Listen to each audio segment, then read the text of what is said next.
संतोष अपनी 10 साल की बेटी सिया के साथ किराए के एक छोटे से मकान में रहती थी। जीवन अंधकार में डूब गया जब उसे पता चला कि उसका पति पहले से ही शादीशुदा और 2 बच्चों का पिता है। उसके पति ने उसे तलाक दे दिया था। अब उसका कोई नहीं था। पिता के घर से जाने के बाद उसके रिश्ते बंद हो गए, क्योंकि यह शादी संतोष ने सबके खिलाफ जाकर अपनी मर्जी से की थी।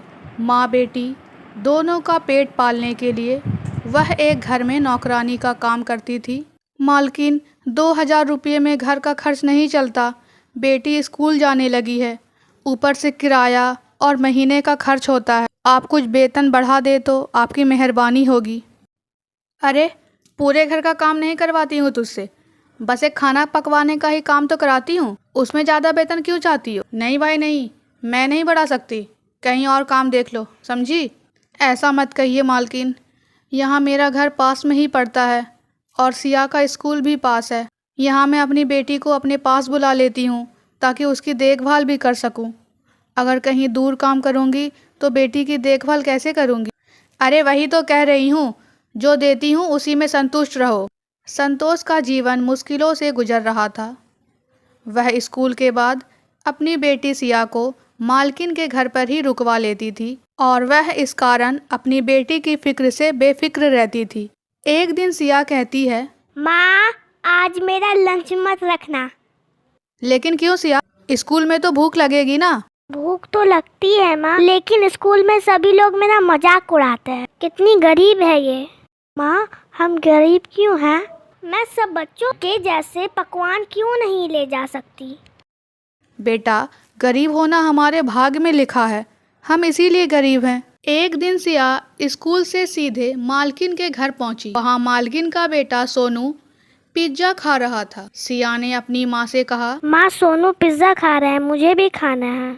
सिया, ये बहुत महंगा आता है मेरी बच्ची, मेरी औकात इतनी नहीं है कि मैं तुझे पिज्जा खिला सकूं। मैं कुछ नहीं जानती, मुझे खाना है तो खाना है। संतोष मालकिन के पास गई और बोली, मालकिन, आप बुरा ना माने तो एक छोटा सा टुकड़ा मेरी बेटी को दे दीजिए, उसका पिज्जा खाने का मन है। पागल तो नहीं हो गई संतोष? तुम जानती हो ये पिज्जा कितने रुपए का आता है और ये बड़े लोगों के शौक हैं। तुम लोगों के मुंह लग गया तो कहाँ से खाओगी? चलो अपना काम करो। आई बड़ी बेटी को पिज्जा खिलवाने वाली। संतोष अपना उदास सा चेहरा लेकर किचन में चली गई। माँ, मालकिन ने पिज्जा नहीं ना दिया। काश हमारा भी पिज्जा का दुकान रहता। ज़्यादा मत सोचो सिया, मैं तुम्हें कल पिज्जा खिला दूंगी। जब तक घर जाने का समय हो तब तक स्कूल का काम पूरा कर लो। सिया कभी किताबों को देखती तो कभी लालची आंखों से सोनू को पिज्जा खाते हुए देखती। तभी सोनू के पिज्जा में बाल आ गया। वह गुस्से में बोला, छी, जब से पिज्जा खाना शुरू किया है तब से इसकी नज़र मुझ पर ही टिकी है। इसी की टोक लगी है, तभी तो इसमें बाल निकल आया। अब ये फेंकना पड़ेगा। सोनू ने पिज्जा फेंक दिया। सिया ये सब नजरें छुपाकर देख रही थी। वो पिज्जा अपने लंच बॉक्स में भर लेती है। फिर माँ और बेटी घर चले जाते हैं। घर जाकर संतोष रोटियां पकाकर नहाने चली जाती। जब वह नहाकर आती है तो देखती है कि सिया तवे पर रोटी सेक रही थी। संतोष ने पूछा, ये क्या कर रही हो सिया? माँ, मैं पिज्जा बना रही हूँ। कहीं पिज्जा का भूत तुम्हारे दिमाग पर तो नहीं चढ़ गया? कैसे बना रही हो पिज्जा? अगर हाथ जल गया तो? सोनू की पिज्जा में बाल निकल आया था, उसने सारे पिज्जा फेंक दिए। मैंने चुपके से उठा लिया, बाल उसकी रोटी में था, मैंने वो हिस्सा फेंक दिया और उसका सामान रोटी पे लगाकर रोटी पिज्जा बना दिया। खाकर देखो माँ, उस पिज्जे जैसा तो नहीं है, लेकिन है तो पिज्जा ही। संतोष की आंखों से आंसू छलक आए और सिया को गले से लगा लिया और बोली, मैं कितनी अभागिन हूँ जो अपनी बेटी की एक छोटी सी इच्छा भी पूरी नहीं कर सकती। सिया ने एक टुकड़ा तोड़कर जबरदस्ती अपनी माँ को खिलाया और संतोष ने उसे खाकर कहा, अरे वाह, पिज्जा इतना स्वादिष्ट लगता है, मैंने तो कभी सोचा ही नहीं था। अब तो मैं इस तरह का पिज्जा घर में भी बना लूँगी।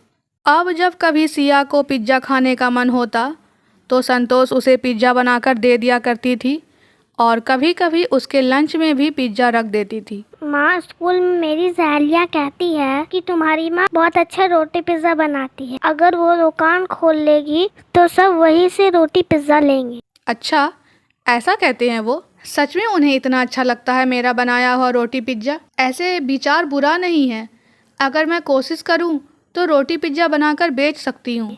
माँ, तुम पिज्ज़ा बनाकर मेरे स्कूल के सामने बेचना। देखना, मेरी सहेलियाँ तुम्ही से लेगी। संतोष सोच विचार करने के बाद मालकिन के पास गई और मालकिन से बोली, मालकिन, मेरा इस महीने का हिसाब करके पैसे दे दीजिए। मैं कल से काम पर नहीं आऊँगी। काम पर नहीं आओगी? पर क्यों? कोई दूसरा काम खोज लिया है क्या? लगता है कहीं और बढ़िया नौकरी लग गई है। कुछ ऐसा ही समझ लीजिए मालकिन, बस अपना काम शुरू कर रही हूँ। लो, पकड़ो अपने पैसे, देख लेना, एक दिन वापस नहीं आना पड़ेगा। ऐसा कभी नहीं होगा मालकिन। संतोष सारे पैसे से ढेर सारे पिज्ज़ा बनाने की सामग्री लेकर आई। हे ऊपर वाले, मेरा धंधा बस अच्छा चले, बस यही दुआ है आपसे।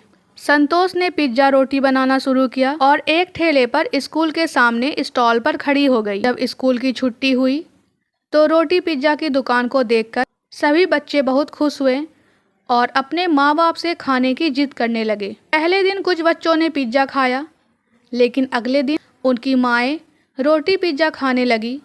कुछ ही दिनों में संतोष का काम अच्छे से चलने लगा। दूर दूर तक उसके बनाए गए रोटी पिज्ज़ा की तारीफ होने लगी। एक दिन मालकिन अपने बेटे सोनू के साथ वहाँ से गुजर रही थी तो संतोष को पिज्ज़ा बनाते देख वहाँ रुक गई और बोली, अरे संतोष, तुम पिज्ज़ा बेचने लगी? मालकिन, एक पल इंसान के लिए सबक बन जाता है। मेरी बेटी की एक चाह ने मुझे मंजिल दिखाई और मुझे यहाँ तक पहुँचा दिया।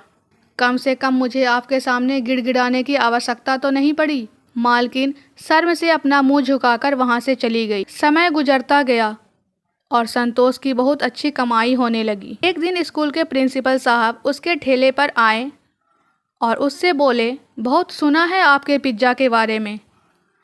क्या तुम मेरे स्कूल के कैंटीन में अपना पिज्ज़ा बनाकर बेचोगी? मैं तुम्हें पैसे दूंगा और तुम्हारी बेटी की फीस भी माफ़ कर दूंगा।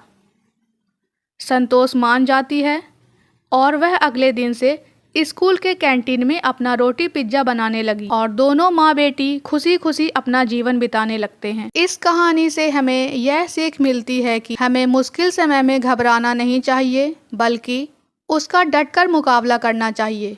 मेहनत से किया गया हर काम सफलता की ओर ले जाता है।